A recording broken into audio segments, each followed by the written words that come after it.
बच्चों, कैसे हैं आप लोग। Welcome back to my channel commerce Adda institute. तो आज की क्लास में बेटा हम लोग इंडियन इकोनॉमी पढ़ेंगे। ये क्लास 12th में इकोनॉमिक्स में हमारे इंडियन इकोनॉमी जो पार्ट है, इंडियन इकोनॉमी का हमारा फर्स्ट चैप्टर पढ़ेंगे जिसका नाम है Indian economy on the Eva of independence. हमारा ईवा ऑफ इंडिपेंडेंस का मतलब क्या होता है बेटा? भारत आज़ाद होने के शाम। ईवा का मतलब होता है बेटा शाम, टाइम। जब हमारा भारत आज़ाद हुआ उस टाइम पे हमारा भारत का इकोनॉमी क्या था? समझिए मेरी बात ना। ईवा का मतलब बोले तो इवनिंग, मतलब शाम। मतलब भारत आज़ाद होने के शाम, जब भारत हमारा आज़ाद हुआ उस टाइम पे हमारे भारत का इकोनॉमी का क्या कंडीशन था, कैसा था, ठीक है, वो हम लोग पढ़ेंगे। तो उसको जानने से पहले आप लोग ये जाने कि हमारे भारत में जो ब्रिटिशर्स आए थे वो कब आए थे, क्या किए क्या नहीं किए। ईस्ट इंडिया कंपनी, हमारे भारत में सबसे पहले ब्रिटिशर हमारे लैंड किए थे भारत में, सूरत में। कहाँ किए थे बेटा? सूरत में, गुजरात में जो पड़ता है सूरत, वहाँ किए थे। कब? 24 अगस्त 1608, 1608 1608 में बेटा उन्होंने लैंड किया। किस नाम से कंपनी के लिए? ईस्ट इंडिया कंपनी उनका नाम था। जब वो स्टार्टिंग में जो हमारे भारत में आए थे तो वो किस पर्पस से आए थे? बिजनेस पर्पस के लिए आए थे वो, कि व्यापार चलाएंगे, बिजनेस चलाएंगे, जो भी है। तो उनका उस समय क्या चलता था बेटा? ईस्ट इंडिया कंपनी चलता था। फिर उसके बाद जब वो बिजनेस वगैरह चलने लगा तो उनके दिमाग में आ गया लालच, थोड़ा सा होता नहीं कि अब चल रहा है तो भाई देखने लगे कि इतना अच्छा खासा स्पेस बहुत ज़्यादा है भारत में, हर चीज़ यहाँ अवेलेबल है, तो क्यों ना भारत को पूरा कब्जा कर लिया जाए। तो उन्होंने सबसे पहला शुरुआत किया बंगाल में अटैक करके। उन्होंने बंगाल में अटैक किया। कब अटैक किया था बेटा? 1757 में उनका लड़ाई हुआ था जिसका नाम था बैटल ऑफ प्लासी। बंगाल के नवाब सिराज उद्दौला वहाँ के नवाब थे, ठीक है, कहाँ के? बंगाल के बेटा। तो उनके साथ किनके साथ फाइट किए थे? ईस्ट इंडिया कंपनी ने उनके साथ फाइट किया और फाइट करने के बाद वो जीत गए। 1757 में वो जीत गए। उसके बाद उन्होंने अपना रूलिंग चलाना स्टार्ट किया। जब बैटल ऑफ प्लासी हुआ, जब जीत गए तो 1757 से लेकर 1857 यहाँ तक बेटा आपका किसका रूल चला? ईस्ट इंडिया कंपनी का। ब्रिटिशर नहीं बोलेंगे, अभी ईस्ट इंडिया कंपनी का नाम चल रहा है। यहाँ तक बेटा उनका रूलिंग चला था। 100 साल तक वो राज किए थे हमारे भारत में। किस नाम से? ईस्ट इंडिया कंपनी के नाम से। फिर उसके बाद लड़ाई हुआ किसके साथ? रानी लक्ष्मीबाई के साथ। और जब रानी लक्ष्मीबाई के साथ जब लड़ाई हुआ, जब वो हार वगैरह गए तो फिर वो दोबारा वो आए। आने के बाद वो कब आए थे? 1857 में। 1857 में उनके जब वो आए हारने के बाद रानी लक्ष्मीबाई के साथ, तो वो किस नाम से वो आए थे? Britisher rule. It means colonial rule, जो कि मेन आपका यहीं से शुरुआत होता है इस चैप्टर का, कॉलोनियल रूल का। तो कॉलोनियल रूल यानी ब्रिटिश रूल, उन्होंने नाम था उनका कि मतलब ब्रिटिशर्स ने अपना राज चलाया किस नाम से? कॉलोनियल रूल के नाम से। 1857 से लेके 1947 यानी 90 ईयर्स, 90 साल तक वो ब्रिटिशर हमारे भारत में यहाँ तक राज किए। किस नाम से? कॉलोनियल रूल या ब्रिटिश रूल। इसको कॉलोनिज्म भी कहते हैं ना बेटा।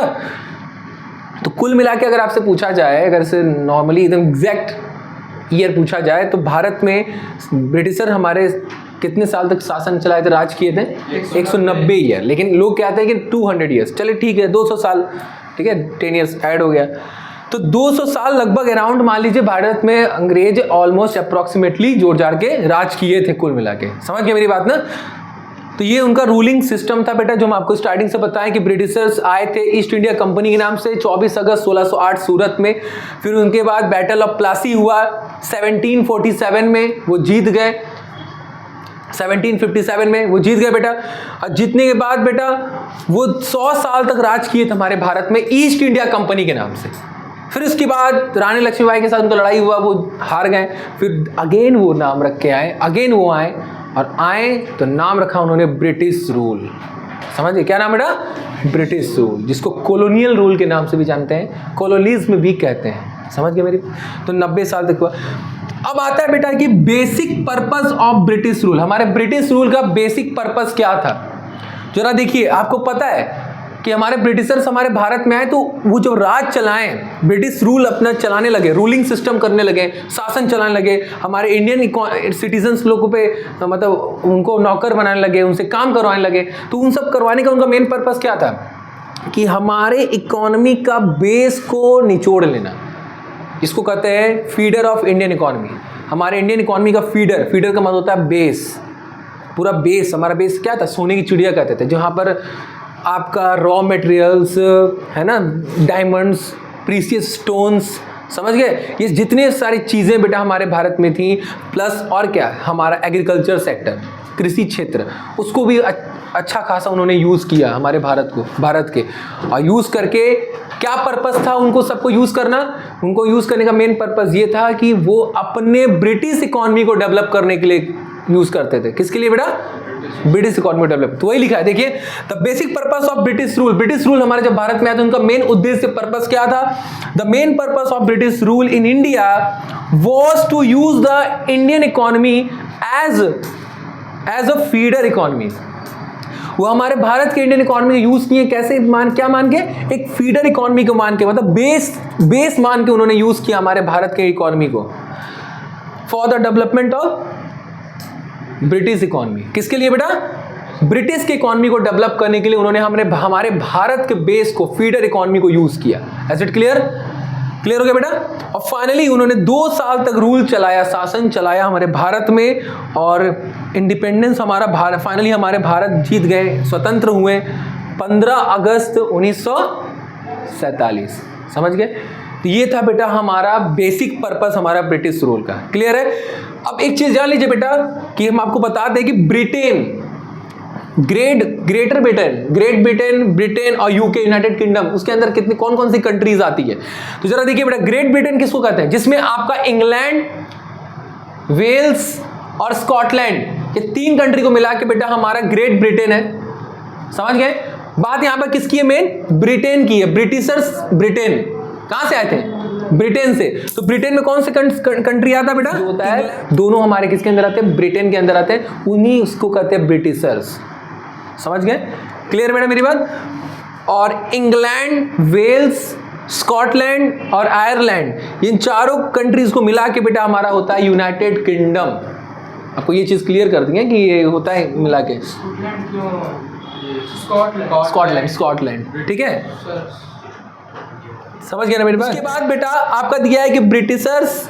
अब एक चीज ध्यान लीजिए बेटा, ये सबसे मोस्ट इंपॉर्टेंट चीज हम यहाँ बता रहे हैं कि यहाँ दिया बेटा ब्रिटिशर और इंडिया। इसका एक हमने एक डायग्राम बनाया, एक फ्लो चार्ट बनाया, जिसमें हमारे भारत को इंडिकेट किया। मतलब मेन हमारे भारत को, सुनिए क्या है वो, क्या चाहते थे हमारे भारत को, क्या बना के रख दिए थे? हमारे भारत को एक्सपोर्टर बना के रखे थे, एक्सपोर्टर ऑफ रॉ मटेरियल। लिखा है ना, हमारा भारत था एक्सपोर्टर ऑफ रॉ मटेरियल। किस रेट में? एट चीपर रेट में हमारे भारत को उन्होंने एक्सपोर्टर बना दिया था। मतलब कि रॉ मटेरियल हमारे भारत का जितना था, उनको बोलते थे हमारे भारत के सिटीजन्स को कि तुम अपने रॉ मटेरियल को कम दाम में हमारे कंट्री में भेजो, एक्सपोर्ट करो। दैट मीन्स हमारे भारत को क्या बना दिए थे बेटा? Exporter of raw material at cheaper rate, come rate में। और जब वो वहां पहुंच जाता था, हमारे यहाँ से रॉ मटेरियल जब वहां पहुंच जाता था, तो उस रॉ मटेरियल को वो क्या करते थे? फिनिश गुड्स में कन्वर्ट करते थे। मतलब उस रॉ मटेरियल से फिनिश गुड्स मार्केट में बेचने वाला प्रोडक्ट बना के और हमारे भारत में बेचते थे। किस रेट में? हायर प्राइस में। समझ गए? तो एक और चीज हमारे भारत को बना दिया गया था, importer of finish goods at higher price. Clear है बेटा? तो हायर प्राइस में हमारे भारत से क्या करते थे? बोलते थे भारतवासियों को, इंडियन सिटीजन्स को, कि वो इंपोर्ट करे। मतलब तुम ऐसे बोलते, तुम यानी हम लोग को, कि तुम हमारे देश के फिनिश गुड्स को खरीदो हाई प्राइस में। नहीं खरीदोगे तो फिर पता ही है, प्रताड़ित करते थे, डांट, मतलब जो भी है उनका पनिशमेंट वो होता था।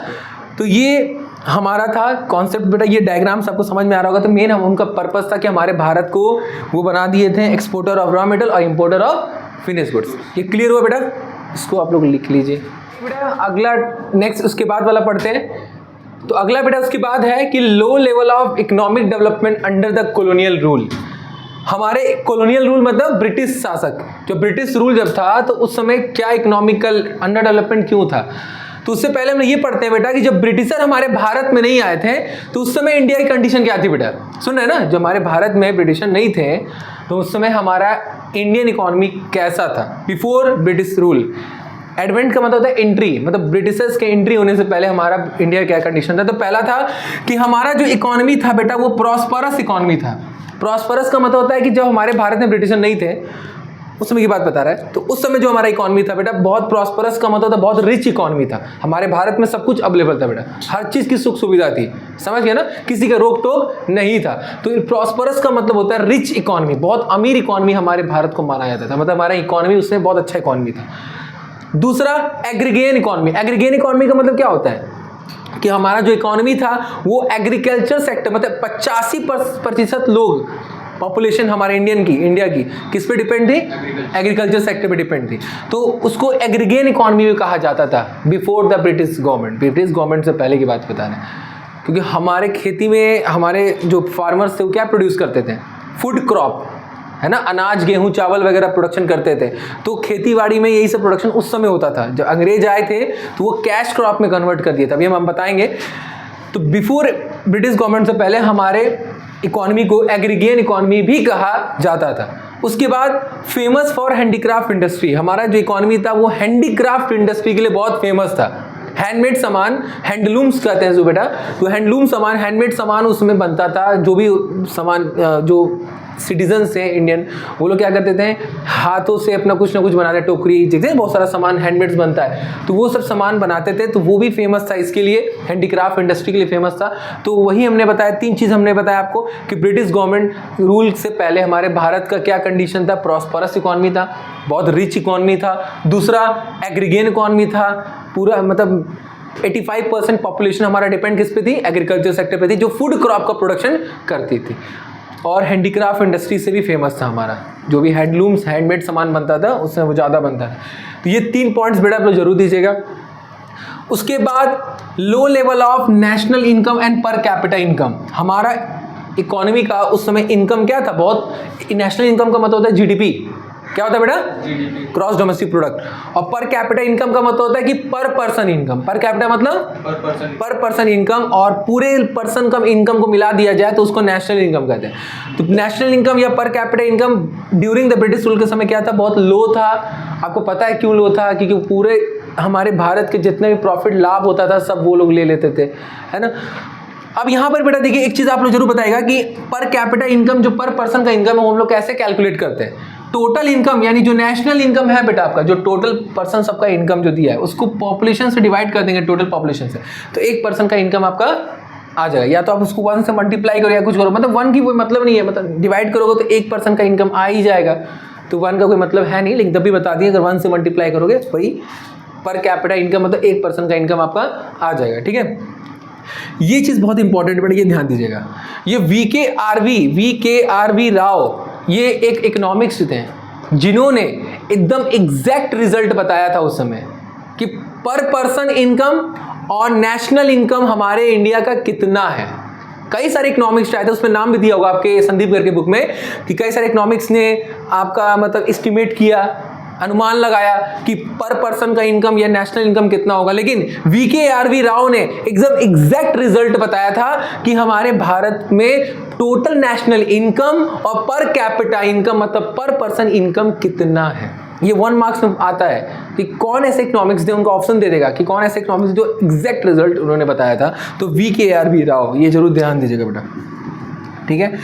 Was accurately estimate the national income, जिन्होंने एकदम एग्जैक्टली नेशनल इनकम और पर कैपिटा इनकम बताया during the first half of the 20th century, है ना। 20th सेंचुरी में तो 1950 से लेके 1900 से लेके 1950 तक का हाफ का था, इसलिए half of 20th century was less than, वहाँ पे एग्जैक्ट इन्होंने क्या बताया कि उस समय हमारा जो नेशनल इनकम था वो लेस देन 2% था। अभी फिलहाल हमारा करंट टाइम में हमारा जो नेशनल इनकम चल रहा है वो कितना, मोर देन 7% से ज़्यादा चल रहा है, 8-9%, 10% जा रहा है, समझ रहे हैं ना, समझ गए।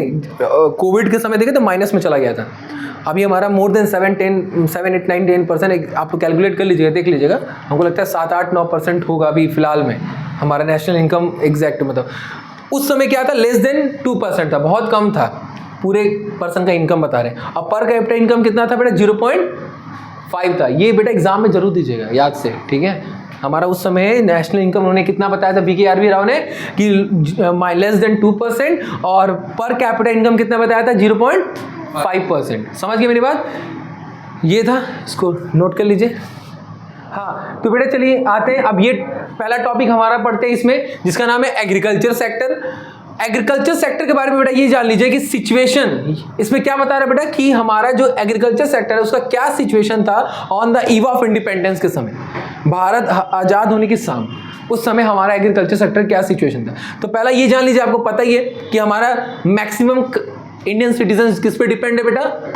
एग्रीकल्चर सेक्टर पे डिपेंड है। तो क्या लिखा है? The main source of living, हमारे जो लिविंग जीने का जो मेन सोर्स है हमारे इंडियन सिटीजन्स का, वो क्या है? कृषि, एग्रीकल्चर, है ना। दूसरा क्या बता रहा है बेटा? लो प्रोडक्टिविटी, स्टैग्नेंट। लो प्रोडक्टिविटी का मतलब देखिए बेटा, प्रोडक्टिविटी का मतलब क्या होता है? प्रोडक्शन करने की कैपेसिटी। उस समय हमारा जब भारत आज़ाद होने के साम क्या हुआ कि हमारा जो प्रोडक्शन करने की जो कैपेसिटी थी, कैपेबिलिटी थी, क्षमता था फार्मर्स का कैपेसिटी प्रोडक्शन करने का, वो बहुत लो था, क्योंकि हमारे पास ना तो इरिगेशन फैसिलिटी थी, अभी बताएंगे आगे, ना मेरे पास कोई टेक्नोलॉजी था, कोई फर्टिलाइजर था जिससे हम और अच्छा खेती कर सके। तो इसीलिए हम फार्मर्स का जो प्रोडक्शन करने का कैपेबिलिटी था वो वेरी लो था। तो वही है लो प्रोडक्टिविटी या स्टैग्नेंट। स्टैग्नेंट का मतलब पता क्या होता है? पता है? रुक जाना। स्टैग्नेंट मतलब बेटा रुक जाना, स्थिर हो जाना। उसके बाद थर्ड है dependency on monsoon. Dependency on monsoon का मतलब होता है बेटा कि हमारा जो एग्रीकल्चर सेक्टर, आपको पता है किस पे डिपेंड है सबसे ज्यादा? मॉनसून पे, यानी रेनफॉल पे। बरसात वो डिपेंड है, क्योंकि बरसात होती है तो हमारा क्या होता है? खेती और अच्छे से होता है। तो ये तीन चीजें बेटा आप लोग जरूर एग्जाम में दीजिएगा। पहला चीज, हमारा जो जीने का मेन सोर्स है वो एग्रीकल्चर है। दूसरा कि हमारा जो प्रोडक्शन करने की कैपेबिलिटी थी on the eve of independence के टाइम, जब भारत आज़ाद होने के समय, वो प्रोडक्शन करने की कैपेबिलिटी बहुत लो थी। प्रोडक्शन करने की जो कैपेसिटी क्या थी? वेरी लो थी। तीसरा, हमारे कृषि जो फार्मर्स थे वो किस पे डिपेंड थे? रेनफॉल, मॉनसून पे डिपेंड थे। ठीक है, अब आते हैं बेटा कि मेन रीजन, आखिर मेन रीजन क्या था बेटा कि एग्रीकल्चर सेक्टर स्टैग्नेंट हो गया था, स्टैग्नेशन हो गया था। स्टैग्नेंट का मतलब बेटा रुक गया था, लो हो गया था, डाउन हो गया था एग्रीकल्चर सेक्टर। क्या मेन रीजन था? The main reason for stagnation, रुक गया एग्रीकल्चर सेक्टर, एकदम स्थिर हो गया, रुक गया, डाउन जाने लगा, ऐसा क्या रीजन था? तो इसमें हमने कोडिंग बनाया कि कई सारे रीजन थे, जिसमें हमने बोला है कि L2CS, L2CS। पहला L से बेटा लैंड सेटलमेंट सिस्टम, जिसको कहते हैं जमींदारी सिस्टम। जमींदार जो होता है ना, जमींदार जिसको कहते हैं, एक तरह से ये बोल सकते हैं आप लोग कि ब्रिटिशर के टाइम ये वर्ड आया था, जिसको लाया कौन था पता है? लॉर्ड कॉर्नवालिस ने लाया था। कौन लाया था बेटा? Lord Cornwallis, 1793। अभी हम बताएंगे। ठीक है, इन्होंने ये वर्ड लाया था जमींदारी।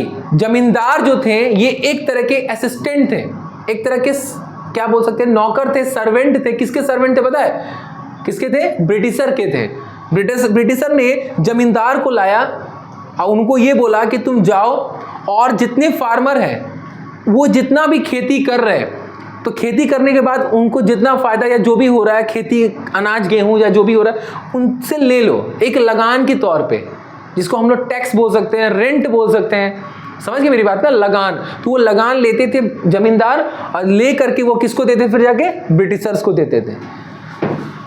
तो जरा देखिए क्या लिखा है।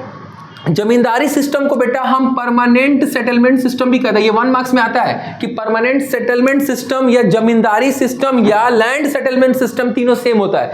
इसमें आपका एक चीज हम आपको एक पैराग्राफ बताए हैं कि इसमें कैसे आप लोग समझेंगे। जब कोई एक फार्मर जब ब्रिटिशर को लगान देता है, लगान का मतलब बेटा टैक्स देता है, रेंट देता है, जिसको लगान बोलते हैं। एक फार्मर ध्यान दीजिए बेटा, जब कोई एक फार्मर जब ब्रिटिशर को लगान देता है तो उसको बोलते हैं बेटा रियोतवाड़ी।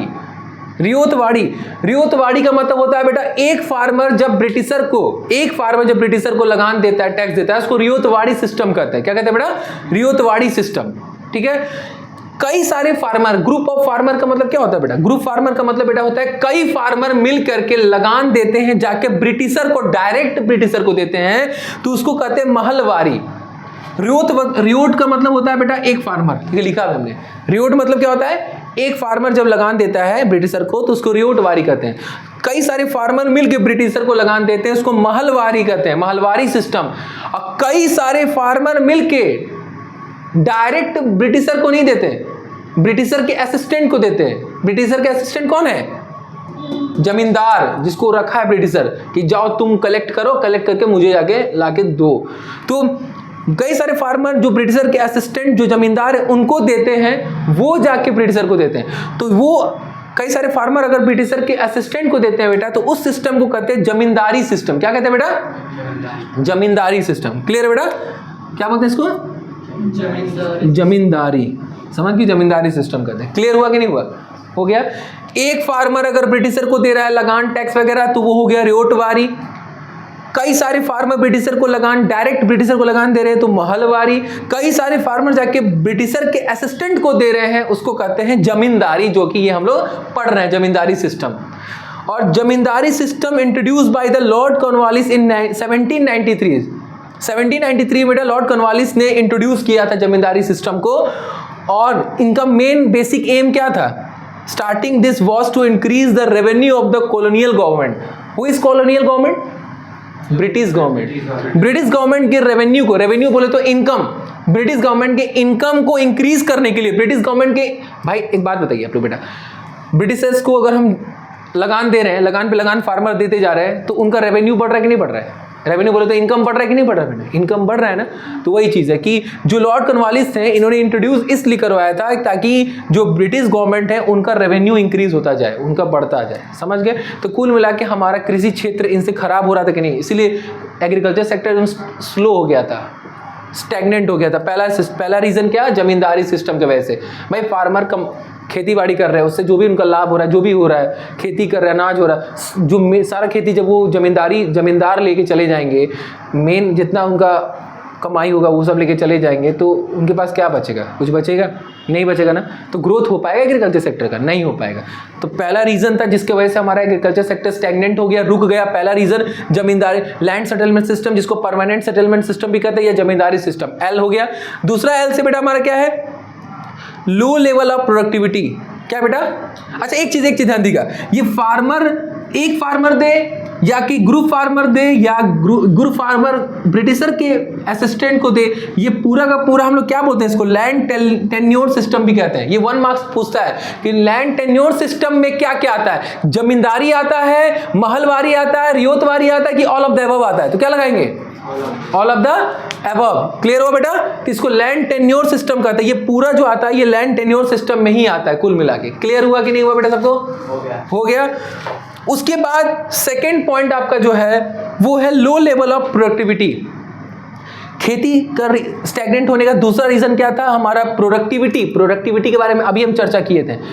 प्रोडक्टिविटी का मतलब होता है कि प्रोडक्शन करने का कैपेसिटी, प्रोडक्शन करने की जो फार्मर की कैपेसिटी होती है, जो क्षमता होती है, वो लो हो गया था। क्यों लो हो गया था? फार्मर के पास कुछ हेल्प नहीं था, कुछ सोर्स नहीं था जिससे वो और अच्छा प्रोडक्शन कर सके, खेती कर सके। ना तो उनके पास टेक्नोलॉजी था, ना तो कोई इरिगेशन में पानी वगैरह है ना, सिंचाई जो पानी होता है, पानी की फैसिलिटी भी नहीं मिल पा रही थी। ना कोई टेक्नोलॉजी था, ना कोई फर्टिलाइजर उनको फैसिलिटी मिल रहा था, जिसके वजह से इन सारे हेल्प के वजह से वो खेती को और अच्छा कर सके, प्रोडक्टिविटी को और अच्छा कर सके। तो प्रोडक्टिविटी को अच्छा करने के लिए उनके पास ना तो कोई टेक्नोलॉजी था, लिखा ना लो लेवल ऑफ टेक्नोलॉजी, ना तो इरिगेशन फैसिलिटी था, ना तो कोई फर्टिलाइजर के लिए कोई केमिकल वगैरह कुछ भी हेल्प सोर्स नहीं था, जिससे उनकी प्रोडक्शन करने की कैपेसिटी, प्रोडक्टिविटी लो हो गई थी। दूसरा रीजन था हमारा स्टैग्नेंट होने का। तीसरा है कॉमर्शियलाइजेशन ऑफ एग्रीकल्चर। हमारे एग्रीकल्चर को उन्होंने क्या बना दिया? पूरी तरह कॉमर्शलाइज कर दिया, बिजनेस बना दिया। कॉमर्शलाइज मींस बिजनेस बना दिया। उन्होंने क्या किया? हमने एक वर्ड में लिखा है conversion of food crop into cash crop. उन्होंने क्या किया कि जो फार्मर अनाज, गेहूं, चावल का प्रोडक्शन करते थे, उनको बोला नहीं तुम ये नहीं करोगे। कौन बोला? ब्रिटिशर बोले कि तुम ये नहीं करोगे क्योंकि इसमें ज्यादा कमाई नहीं हो पा रहा है, तुम ये नहीं करोगे, तुम प्रोडक्शन करोगे कैश क्रॉप का। कैश क्रॉप में क्या क्या आता है? कॉटन, इंडिगो, नील की खेती। आपको पता है नील की जितना खेती करेंगे उससे हमारा जमीन और खराब होता, पता है ना? इंडिगो, नील, कॉफी, शर्ट, जूट, कॉटन, इन सब चीजों का प्रोडक्शन करने के लिए वो बोलते थे, जिसको इन सब के प्रोडक्शन को क्या बोलते हैं? Cash crop. क्या बोलते हैं बेटा? कैश क्रॉप बोलते हैं। जिसको कॉमर्शियल क्रॉप भी कहा जाता है, 1 मार्क्स में भी पूछ सकता है कॉमर्शियल क्रॉप। तो कॉमर्शियल क्रॉप का प्रोडक्शन करने के लिए बेटा वो बोलते थे, समझ गए मेरी बात? तो समझ में आया बेटा कि कैश क्रॉप को हम कॉमर्शियल क्रॉप भी कहते हैं, ठीक है, जिसमें cotton, Indigo, coffee, shirt, jute ये सब का प्रोडक्शन करने के लिए वो बोलते थे। कौन बोलता था? ब्रिटिशर बोलते थे, ठीक है। अब पहले वो लोग किस चीज का प्रोडक्शन करते थे? फूड क्रॉप का। फूड क्रॉप में क्या था बेटा? व्हीट, राइस, बाजरा, कॉर्न, मेज, समझ रहे हैं? ये इन सब का प्रोडक्शन पहले किसान करते थे, जिसको फूड क्रॉप कहते हैं, अनाज की खेती। वो अनाज की खेती को बोलते थे नहीं करने, वो कहते थे कि कैश क्रॉप का प्रोडक्शन करने के लिए, समझ गए? तो इसीलिए इसको कहते हैं बेटा कॉमर्शियलाइजेशन ऑफ एग्रीकल्चर। उन्होंने एग्रीकल्चर को कॉमर्शियलाइज कर दिया, पूरा व्यापार बना दिया, समझ गए? Conversion of food crop into cash crop. L2 हो गया, C हो गया बेटा कॉमर्शियलाइजेशन ऑफ एग्रीकल्चर, क्लियर हो गए? उसके बाद बेटा S से क्या है? Scarcity of investment. Scarcity of investment का मतलब, स्कैरसिटी मींस क्या होता है? कमी। स्कैरसिटी मींस कमी ऑफ इन्वेस्टमेंट। इन्वेस्टमेंट करने में कमी होने लगी। किसको होने लगी कमी? पता है? इंडियन फार्मर्स को। इंडियन फार्मर का जितना भी लाभ होता था, जितना भी फायदा होता था, सब ब्रिटिशर लगान के तौर पर ले गए। तो उनके पास बचा क्या बेटा? क्या उनके पास पैसा बचा? कुछ बचा कि ताकि वो अपने खेती में, अपने एग्रीकल्चर में और अलग से इन्वेस्टमेंट कर सकें? नहीं बचा ना। तो उनके, ये बात किसका कर रहा है? इन्वेस्टमेंट फार्मर की बात कर रहा है, इंडियन फार्मर की, कि इंडियन फार्मर के पास कोई सोर्स नहीं बचा कि वो अपने खेती में और अच्छा इन्वेस्टमेंट करके और अच्छा ग्रो कर सके, ठीक है? तो वही लिखा है, देखिए, the farmer neither had resources, ना तो उनके पास कोई रिसोर्स है, एंड ना तो कोई टेक्नोलॉजी था, ना कोई इंसेंटिव। इंसेंटिव बोले तो कुछ ऊपरी कमाई, पैसा। इंसेंटिव मींस होता है बेटा ऊपरी कमाई, प्रॉफिट वगैरह। ना तो कोई ऊपरी कमाई था जिसको वो एग्रीकल्चर में इन्वेस्ट कर सके। कुछ नहीं उनके पास बचा, जिससे पूरा इन्वेस्टमेंट उनका हो ही नहीं पाता था, एग्रीकल्चर ग्रोथ हो ही नहीं पाता था। तो वही है स्कैरसिटी ऑफ इन्वेस्टमेंट। क्लियर हुआ कि नहीं बेटा? तो इसी कारण की वजह से बेटा हमारा एग्रीकल्चर सेक्टर क्या हो गया? स्टैग्नेंट हो गया, रुक गया, ग्रोथ होना बंद हो गया। ये रीजन 4 थे। L2CS, L से क्या था बेटा? Land settlement system. दूसरा L, low level of productivity. C से commercialisation of agriculture, very good. और S से scarcity of investment. That's it, clear? इसको नोट कर लीजिए बेटा। तो बेटा आज की क्लास हम लोग इतने ही रखते हैं, तब उसके बाद नेक्स्ट क्लास में हम लोग मिलेंगे उसी एनर्जी के साथ। तब तक के लिए बाय बाय, टेक केयर।